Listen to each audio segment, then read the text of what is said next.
today's session on connective tissue. Connective tissue is nothing but it is general type of tissue. It connects the special elements which are present in the tissue body. See, for example, this is one special element and this is another special element. In between these two, there will be some binding agent. That binding agent is nothing but connective tissue. So, in between these two special elements, there will be binding element. This binding element what we are calling connective tissue. This connective tissue binds, as name implies, it connects and it supports and it protects the elements which are present in the tissue. That means these are the special elements. These special elements are connected by, are bind by, are supported by, are protected by this tissue. So this tissue what we are calling connective tissue. Connective tissue contains two main components. Those are cellular components, that means cells, and extracellular component. Cellular component and extracellular component. This extracellular component further classified or further divided into two types. One is fibrous element and non-fibrous element. Fibrous element nothing but it contains fibers. What are the fibers? Collagen fibers, elastic fibers and reticular fibers. These fibers included in the fibrous elements. Then what about non-fibrous elements? Non-fibrous element is nothing but ground substance. These are the components of connective tissue. So when we are discussing about the connective tissue, we have to discuss about connective tissue cells, connective tissue fibers and ground substance. Actually our connective tissue we can compare with concrete. Concrete we can use as roof or we can use as beam. This concrete or this roof connecting the walls, and if you take the beam is connecting the basement and walls. So if you take the concrete made up of what are these? Rods. Of course these rods are interconnected. Along with rods there will be stones. So imagine these are stones. And there will be mixture of water, sand and cement. So here there will be mixture of water, sand and cement. So if you compare with this concrete with our connective tissue, how can we compare? Here stones are there. These stones are resembling connective tissue cells. Here rods are there. These rods are resembling with our connective tissue fibers. And here mixture of water, sand and cement that resembles the ground substance. This is the brief introduction about connective tissue and what are the different components which are present in the connective tissue. Now we will discuss one by one what are the different connective tissue cells and what are the different connective tissue fibers and what is ground substance. So let me remove this. Now we will discuss about connective tissue cells. This is the first component which is present within the connective tissue. Within this connective tissue cells, first one is fibroblast. They are irregular in shape and they are having branching processes. These are the process, they are branched. These cells are flattened cells. Of course, they are containing nucleus. If you see in the profile view, they are fusiform in shape. This is the structure of fibroblast. These fibroblasts are stem cells for the connective tissue because they can produce ground substance and they can produce collagen fibers, they can produce elastic fibers and they can produce reticular fibers. So fibroblast we can also call as stem cells for the connective tissue. And you can see other type of cells which are present in the connective tissue. Those cells are resembling the fibroblast but with little cytoplasm and they are inactive. So inactive fibroblast containing little cytoplasm or scanty cytoplasm, what we are calling fibrocytes. Fibroblast will be converting into the fibrocytes. When they become inactive, fibroblast we are no more calling as fibroblast, we are calling as fibrocytes. Then some other type of cells will be there. They are similar to the fibroblast but they produce reticular fibers. Those type of cells what we are calling reticulocytes or reticular cells. According to the some authors, these fibroblasts only will produce the reticular fibers. The cells which are producing the reticular fibers, those cells what we are calling reticulocytes. This is about the fibroblasts. Then next type of cell is macrophages. macrophages. If you take the structure of macrophage, there are two types actually. One is fixed or resting macrophages and another type are free or wandering macrophages. If you take fixed macrophages, they are irregular in shape and they contains rounded nucleus and cytoplasm will be darkly stained. Then if you take the free macrophages, these free macrophages are also irregular in shape. Then nucleus will be there, no? The nucleus which is present within the macrophages, that nucleus is present eccentrically. So eccentrically placed nucleus. That nucleus also reniform in shape. That means kidney shaped nucleus. And cytoplasm contains granules. Then what is the function of macrophage? Actually we have seen structure of macrophages. What is the function of macrophage? These are phagocytic in nature. Whenever any microorganism or any foreign body enters into the body, these macrophages will reach to the particular site of infection and they will engulf microorganisms. Imagine this is microorganism or foreign particle. These macrophages will reach us here and they engulf. They will engulf the microorganism. That means they will eat up like this.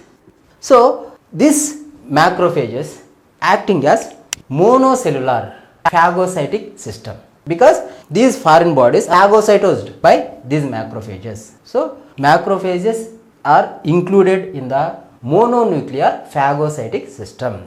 Then in other case, see here, this is smaller microorganism so that this macrophage can engulf or it can eat up. But if there is larger microorganism, what is the fate of it? This larger microorganism is there but macrophage is smaller. That time number of macrophages will be united. See here, this is one macrophage, this is one macrophage, this is one macrophage, this is one macrophage and this is also another macrophage. They contains nucleus. Here foreign particle is very large. That's what all these macrophages will be united and becomes the multinucleated giant cell. Giant means big cell. So all these macrophages are united and became very big cell containing more nuclei. This cell what we are calling multinucleated giant cell. So after it becomes very large, then this cell can engulf this larger foreign body or larger microorganism. Because of this,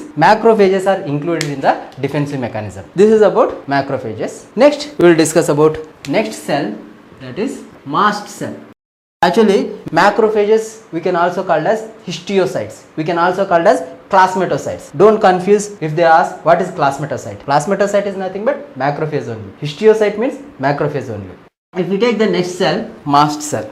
Mast cells are rounded cells and they contains small nucleus in the center and they contains secretory granules, coerce secretory granules.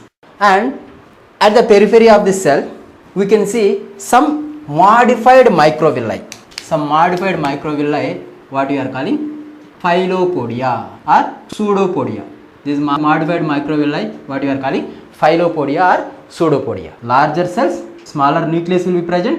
Within the cytoplasm, coerce secretory granules are present. These coerce secretory granules secreting what or storing what? Mainly heparin and histamine.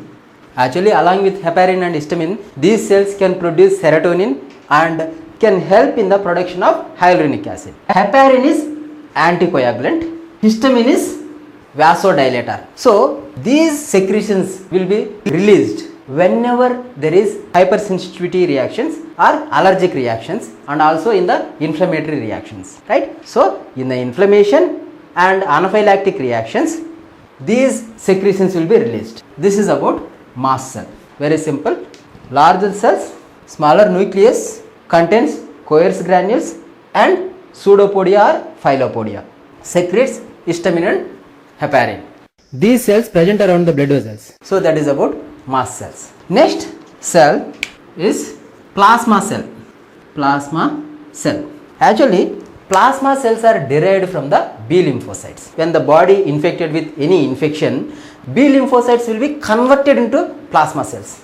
Those plasma cells will produce antibodies. Plasma cells are irregular in shape and they contains nucleus. So nucleus is present at the periphery. That means eccentrically placed nucleus. Nucleus is placed at the periphery or at one side of the cell. So this is eccentrically placed nucleus. Nucleus contains heterochromatin. That heterochromatin placed as 4 to 5 clumps. 4 to 5 clumps. This is one clump. This is one clump. This is one clump. Like this, 4 to 5 clumps will be present at the periphery of the nucleus. There will be heterochromatin. This heterochromatin arranged in the form of 4 to 5 clumps. Because of this heterochromatin clumps, nucleus is appearing as cartwheel. So plasma cell contains nucleus with cartwheel appearance. Within the cytoplasm of plasma cell, there will be storage of antibodies, because plasma cells will be producing the antibodies. Those antibodies will be stored within the plasma cell. So these are the antibodies. Within the plasma cell, if the antibodies are present, we are no more calling as antibodies. We are calling as Russell's bodies. These bodies, what we are calling? Russell's bodies. This is about plasma cell. Very simple, irregular in shape, eccentrically placed nucleus with cartwheel appearance. Because heterochromatin arranged in 4 to 5 clumps. That's what nucleus is appearing as cartwheel. Within the plasma cell, we can find stored antibodies. Those antibodies, what we are calling Russell's bodies. Clear? That is plasma cell. Next, we will discuss about fat cell. Let me remove this. Next cell is fat cell. Fat cell. We can also call as adipocytes. What is the structure of adipocytes? Adipocytes are signet ring shaped cells. What does it mean? If we take the ring, we can see the ring like this. This is the arch and we can see stone here. Right? So this is signet ring. If we take the fat cell surrounded by plasma membrane. So this is plasma membrane. And these cells are filled with fat droplet. So here I am drawing fat droplet. This is fat droplet. Actually it is very large fat droplet. Because of this large fat droplet, cytoplasm of this fat cell is pushed towards the periphery and it is forming as one rim of the cytoplasm. And because of the same fat droplet, nucleus also will be pushed towards the periphery. So nucleus will be present here and it is oval nucleus. Is it similar to this? That's what fat cells are, signet ring shaped cells. What is the function of fat cell? Storage of fat. Fat will be stored within the fat cells or adipocytes. Next cells which we are going to discuss are pigmented cells. Pigmented cells.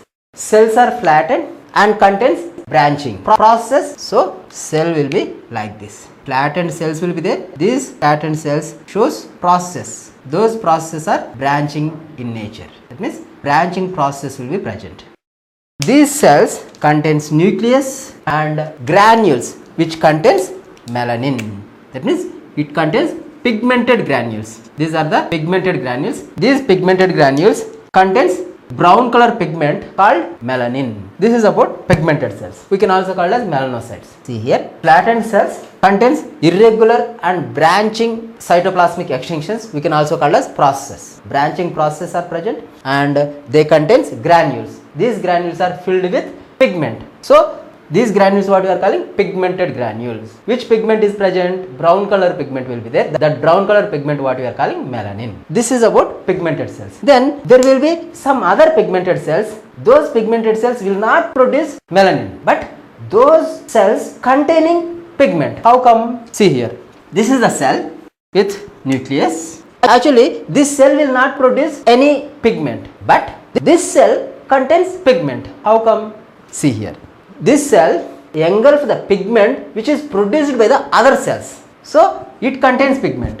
Those type of cells what we are calling chromatophores or melanophores. Chromatophores are nothing but they will not produce pigment. They will be engulfing in the pigment which will be produced by the another cells. Those cells what we are calling chromatophores or melanophores. Next cells which we have to discuss, mesenchymal cells. Mesenchymal cells. Mesenchymal cells. Mesenchymal cells are smaller cells and they contain processes. These processes are branching in nature and these branches will be anastomosing with the processes of other mesenchymal cells. Mesenchymal cells will be present in the embryonic tissues or in the mesoderm. These cells can produce any type of cells. Actually, these are like stem cells. This is about mesenchymal cells. Some other cells also present in the connective tissue. Actually, they are migrated from the blood to the connective tissue. So those are mainly WBC cells. Here we no need to discuss about the WBC cells, but I will tell you very briefly about the lymphocytes. Lymphocytes having the plasma membrane, very large nucleus and peripherally arranged rim of cytoplasm. Because large nucleus is present, that's what cytoplasm is formed as rim surrounding the nucleus of the cell or beneath the plasma membrane. Of course, lymphocytes also part of the defense mechanism. There is another cell which you have to discuss under connective tissue cells, that is perisite.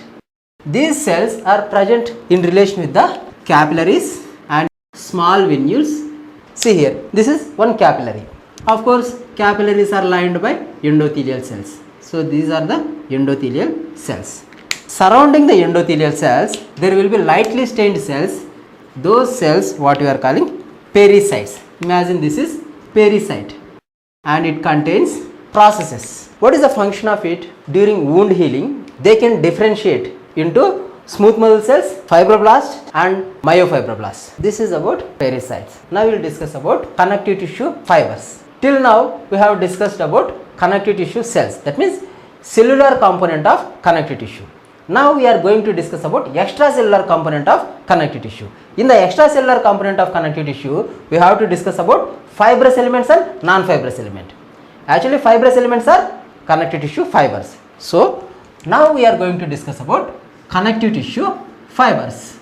Connective tissue fibers. We know that connective tissue fibers are three types: collagen fibers, elastic fibers and reticular fibers. If we take first one, collagen fibers.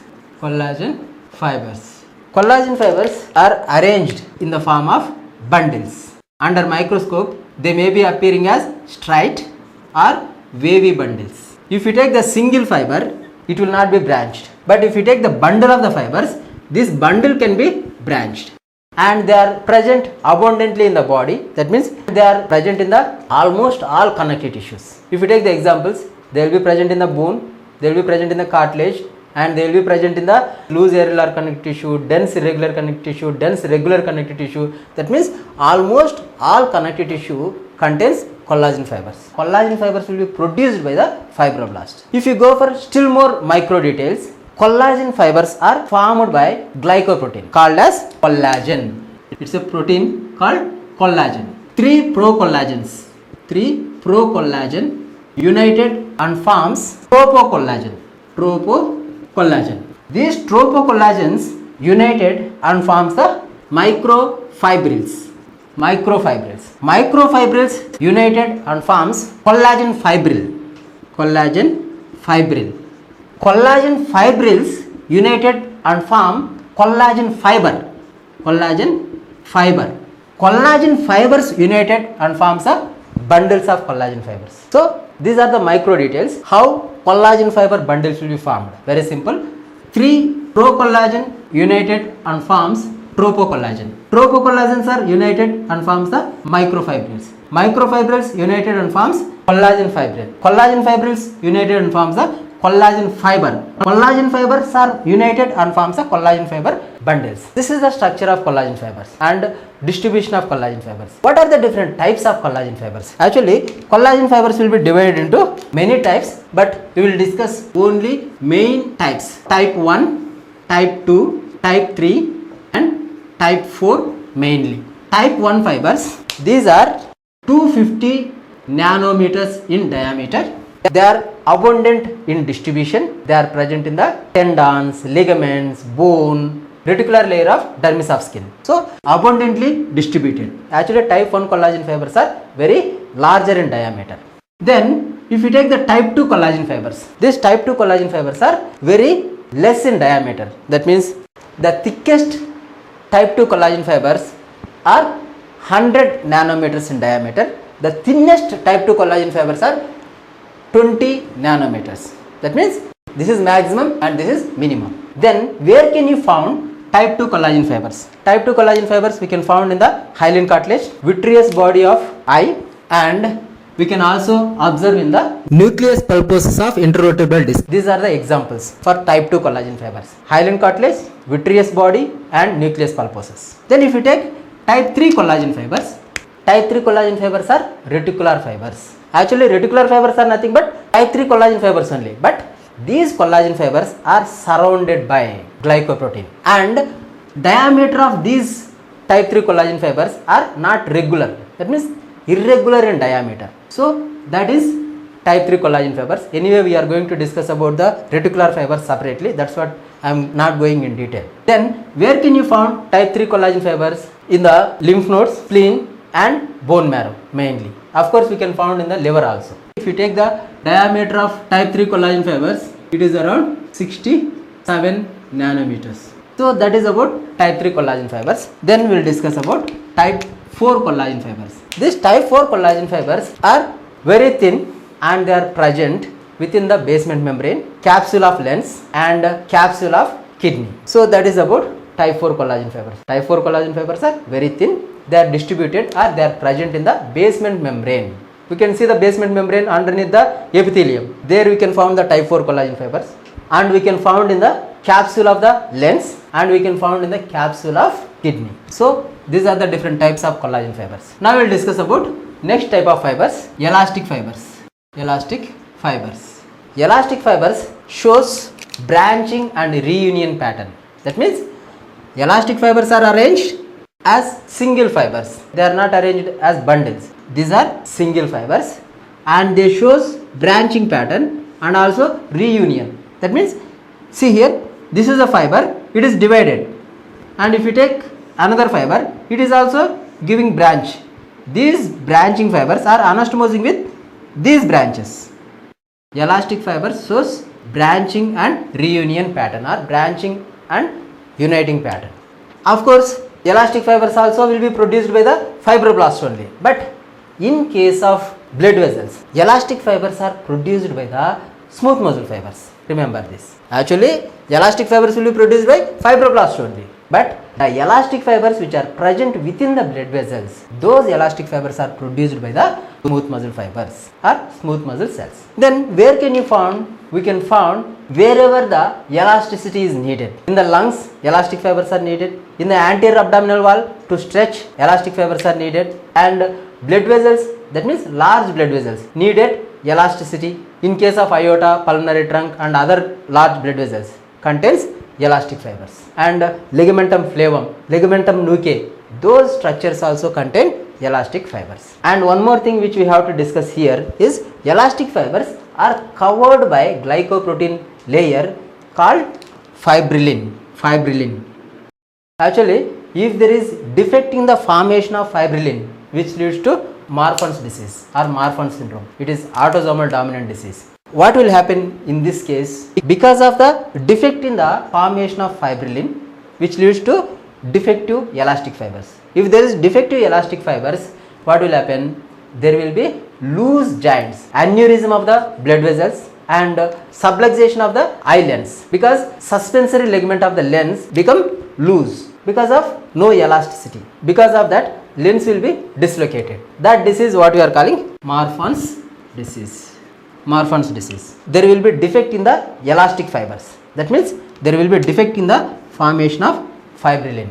Fibrillin is present around the elastic fibers. If there is any defect in the formation of fibrillin, which leads to Marfan's disease. In this Marfan's disease, subluxation of eye lens, loose joints, and aneurysm of blood vessels. So that is about elastic fibers. Next we will discuss about reticular fibers. Actually, reticular fibers are nothing but type 3 collagen fibers. These are irregular in diameter. Average diameter is 67 nanometers, and they are also covered by glycoprotein layer. These fibers also shows branching and reunion pattern and forms the delicate network to support the cells. This tissue what we are calling reticular tissue. The reticular tissue is nothing but the tissue which is formed by the reticular fibers. Reticular fibers showing branching and reunion pattern and forms a delicate network. This delicate network giving support to the cells. Where can you find this type of fibers or this type of network? We can found in the lymph node, we can found in the spleen, we can found in the bone marrow, we can found in the liver. These are the places where we can found the reticular network to support the cells. Actually, these reticular fibers shows affinity to the silver salts. That means whenever we treated these fibers with silver salts, they converted into brown color. It is because of more amount of carbohydrates. That's what whenever we treated reticular fibers with silver salts, these fibers will be converted into brown color. Because of that, these fibers what we are calling argyrophilic fibers. What are this? Argyrophilic fibers. That is about reticular fibers. If you observe the physical characteristics of these fibers, collagen fibers are inelastic and inextensible. If you boil them, it will be converted into gelatin. Gelatin is nothing but tropocollagen. And if you treat with weak acid, collagen fibers will swell. If you treat with strong acid, collagen fibers will destroy. Single collagen fiber will not branch, but bundles of collagen fibers can branch and reunite. That is about collagen fibers. Then elastic fibers. Elastic fibers are elastic and stretchable. After stretching, if you remove the stretch force, they will be perfectly recoiled. That is about physical characteristics of elastic fibers. Then if you take the reticular fibers, third one, reticular fibers.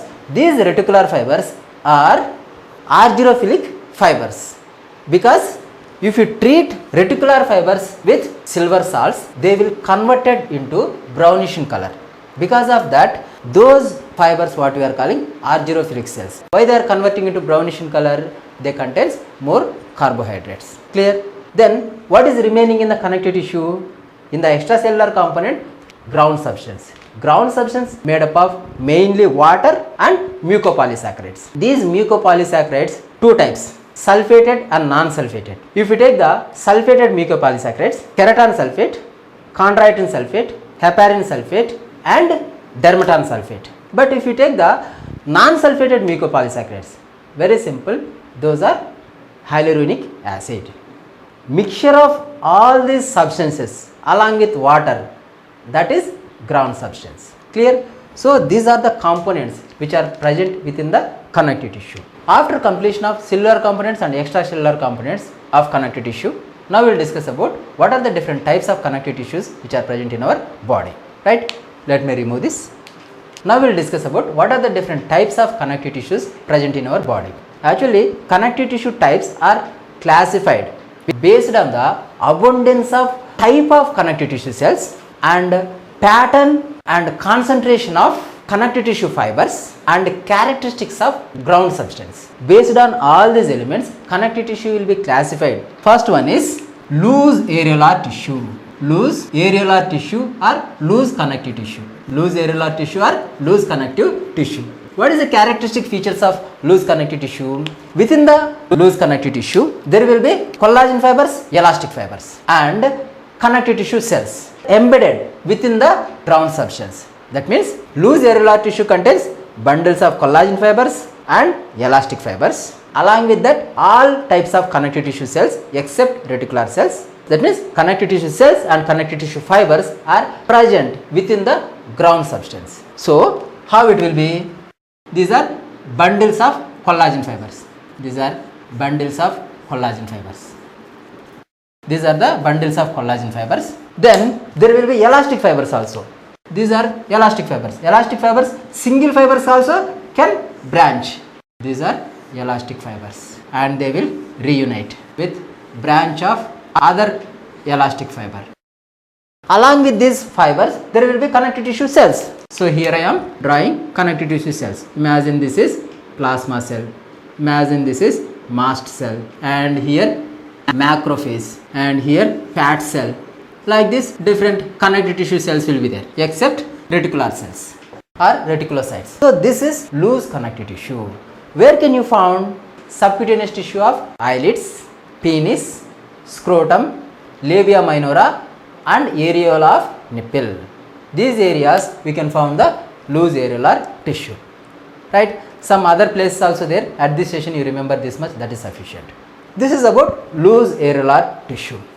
Then dense connective tissue. Dense connective tissue will be further divided into regular and irregular. That means dense irregular connective tissue and dense regular connective tissue. If you take first dense regular connective tissue, regular connective tissue. If you take the dense regular connective tissue, abundant collagen fibers will be present. These collagen fibers are arranged regularly. That means evenly arranged collagen fibers. In between the evenly arranged collagen fibers or in between the evenly arranged bundles of collagen fibers, we can find fibroblasts. These are fibroblasts. Here bundles of collagen fibers are evenly arranged. That's what this is regular. And collagen fiber bundles are densely arranged, not like this. Here collagen fiber bundles are loosely arranged, but here densely arranged. Clear? And they are regularly arranged. That's what dense regular connective tissue. Where can you find? Examples are tendons, ligaments and aponeurosis. Right? Remember these three enough. Right? Then if you take third type is dense irregular connective tissue. Dense irregular connective tissue. In case of dense irregular connective tissue, collagen fibers are densely arranged but not regularly arranged. They are irregularly arranged. So collagen fibers will be irregularly arranged. Bundles of collagen fibers are irregularly arranged, not evenly arranged. Along with that, there will be connective tissue cells. This type of connective tissue, what we are calling dense irregular connective tissue. Where can you find? Dermis of skin, meninges, facial covering over the testis and facial covering over the penis, periosteum, perichondrium. Some other examples also there. You remember these few, that is sufficient. So this is about dense irregular connective tissue. Fibers are densely packed but they are not regularly arranged. They are irregularly arranged. Then another type of tissue is reticular tissue. What is that? Reticular tissue. Reticular tissue is nothing but reticular fibers forms a network. Reticular fibers forming the network. Actually reticular fibers are branching and they will be reuniting in nature. First they give branch and reunite with another branches of reticular fibers. So they forms network. This network is helpful for the supporting of cells. So this type of tissue, what we are calling reticular tissue. Where can you find? This reticular tissue can found in the lymph node, bone marrow, spleen and liver. In these areas reticular tissue is present. Then another type of tissue is adipose tissue. What is that? Adipose tissue. Adipose tissue.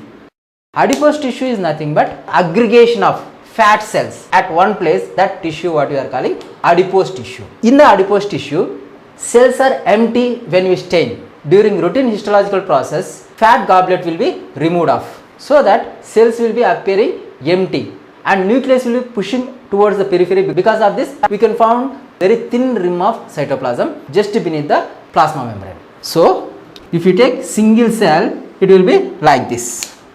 But if group of cells arranged together, that tissue what we are calling adipose tissue, there will be compression among the adipose cells so that they may appear as hexagonal in shape also.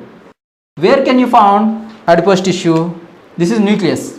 Okay, tell me, where can you find the adipose tissue? Subcutaneous tissue of the body, except few places where subcutaneous tissue of eyelids, penis, scrotum, labia minora, areola of nipple. These areas subcutaneous tissue contains no fat, that means devoid of fat. So except those areas subcutaneous tissue contains adipose tissue, actually more abundant in case of females, to maintain the round contour of some specific body parts of the female. And we can find some pad of fat in the ischiorectal fossa, pad of fat in the axilla, what we call axillary pad of fat, in the popliteal fossa, popliteal pad of fat, and in the ischiorectal fossa surrounding the kidney, what we are calling perinephric fat, and we can find within the peritoneum, and we can also find in the lower part of the anterior abdominal wall and anterior part of the thigh. These are the few examples where we can find adipose tissue. And another type of connective tissue is mucoid connective tissue.